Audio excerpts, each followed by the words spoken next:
Mike Elko versus Riley Leonard. Now, this game right here might be the best game of week one between Notre Dame and Texas A&M because not only is it a top 25 matchup, it also has incredible storylines as well with the fact that Mike Elko, the new head coach of Texas A&M and the former defensive coordinator at Texas A&M, is going to be going against his former quarterback in Riley Leonard when both Mike Elko and Riley Leonard were at Duke. That's going to make this game very interesting to watch. And Texas A&M, it will be a massive statement for their first game of the Mike Elko era to be able to knock off Notre Dame. Whereas Notre Dame, a lot of people are hyping up the Fighting Irish this year, saying that they possibly can win a national title this year and at the very least easily make the college football playoff. But a loss at Texas A&M would damper people's expectations. Me and Will indeed preview and predict whether we believe that Notre Dame and Riley Leonard or Texas A&M and Mike Elko will be able to win this massive non-conference matchup. Here we go. Notre Dame, Texas A&M. I'm the floor's yours, Will. Just go right into this. All right. So this is probably going to be a lower scoring affair. You know, both defenses are going to be really good, and both O-line should have some problems for sure against their D-line. Mike saying Notre Dame will choke.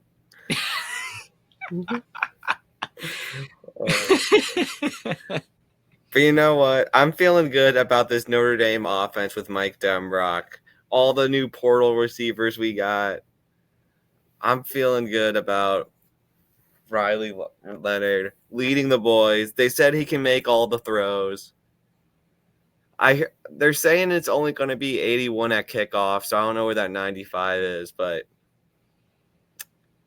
the Irish do have more 4 stars than A&M does too, so the talent advantage is there.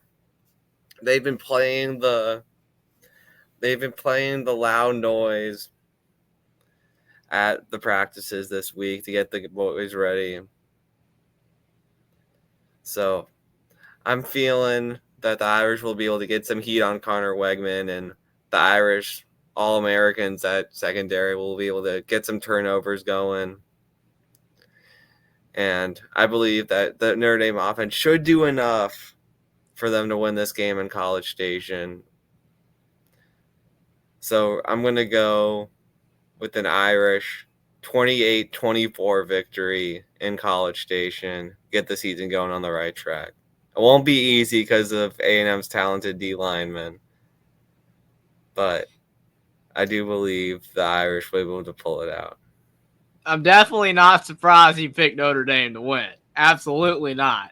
But the thing is, I don't really think that like bias really matters here because Notre Dame is legitimately a good team. I mean, they have a lot of talent. They have upped the ante in a lot of areas. The problem is that it's at Texas A&M. I mean, the crowd is massive, and like you said, they have been, doing the sound to get it because you got to get prepared for that. I mean, some of these guys have never played in a stadium that big. I mean, it's a whole other ordeal. I mean, 105,000 fans, and it is huge. So, like you said, if it's only 81 degrees, that will help. Because if it's like 95, that's not gonna be easy at all. That could be a problem. So, for Notre Dame's sake, it would be a lot better if it was cooler outside. We got Scotty B saying, my hunch is the Irish win in College Station. I wanted to have it because I hate A&M. So the thing is that, and I have been on record saying this because I just dropped my SEC record predictions video earlier today. And in that video, I said I would not be surprised if Texas A&M beats Notre Dame but then loses to Florida. It would not shock me. That's just Texas A&M's way. I mean, everybody remembers they beat Alabama. And then they turn around, and then they lost to Mississippi State. They do it all the time. It's not a shock. But my thing is Mike Elko knows Riley Leonard. But he said that he doesn't know the new and improved Riley Leonard. I understand that he doesn't know the new and improved Riley Leonard, but there's going to still be a lot of elements there, right? I mean, there's still going to be a lot of elements of the quarterback he knew. I think it's going to make a difference, right? I do think it's going to make a difference that, Notre Dame, And Riley knows Elko's defense. Yeah, I mean that's true. I think it's a big deal though. I mean, you're trying to convince me here. You're really trying to convince me to go Notre Dame. This is the 50-50 one for me. I swear to you, like all the other games, like the North Carolina one in Minnesota, I was back and forth on that one. And maybe a little bit of bias picking the heels. I don't know. But this is the game that I am 50-50 on right here. All the other ones I already know who I'm picking. I've gone back and forth on this one. Because Jeffrey, I have to say it.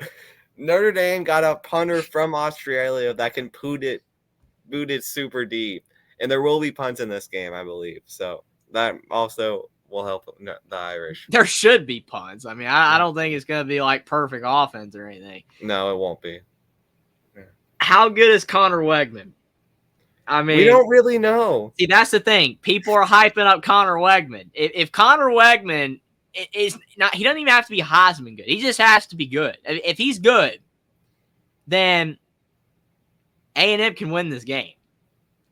He just has to be good. He just can't suck out there. We got Jason saying A&M sucks, Notre Dame by 10. Everybody's saying basically Notre Dame. Jackson says if Texas A&M wins, they'll be overhyped as always every time they get a huge win. I hope it's different under Mike Elko for A&M, especially for Mike Elko's sake. Absolutely.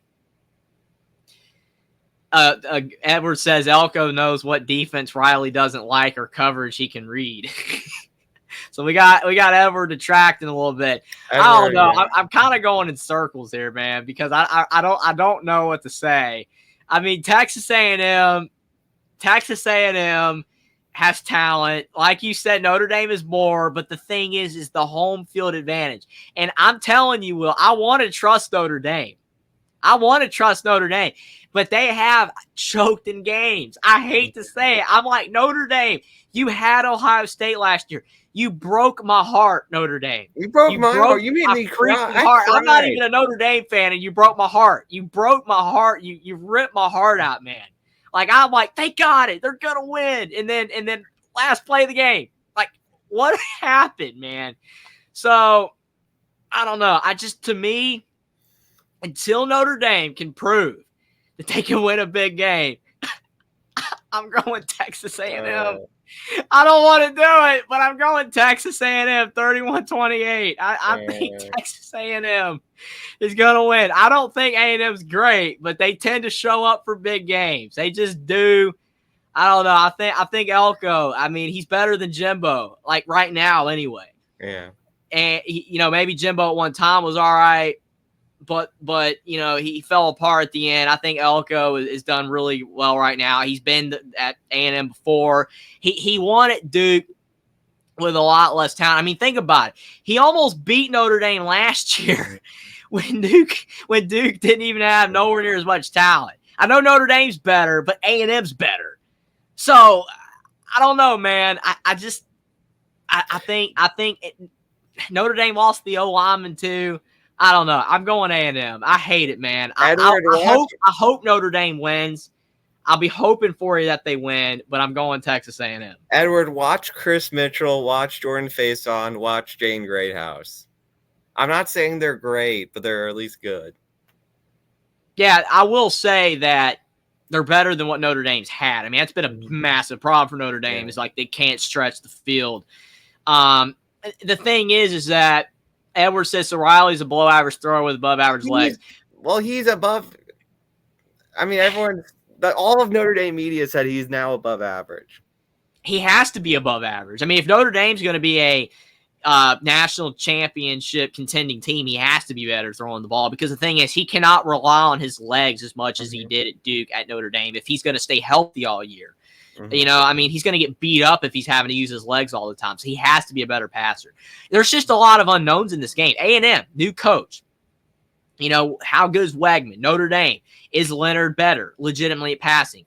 Can Notre Dame, you know, go out there and win on the road in a massive game and not choke? Can Notre Dame, with their quarterback that A&M's coach knows, can they throw them off with the new look Leonard? There's a lot of question marks here. It's just, if A&M's home crowd was not as good as it was, I would probably go with Notre Dame. And if Notre Dame was more trustworthy in big games, I think Notre Dame's going to get there.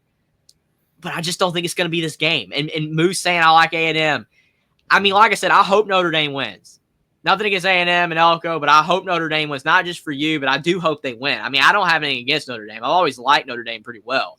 I especially like Mike Bray and the basketball team. I always liked him, even though he got, you know, basically fired. But I got nothing against Notre Dame. I hope they win. I got to see it. Prove it to me, Notre Dame. You let me down last year. Prove it to me.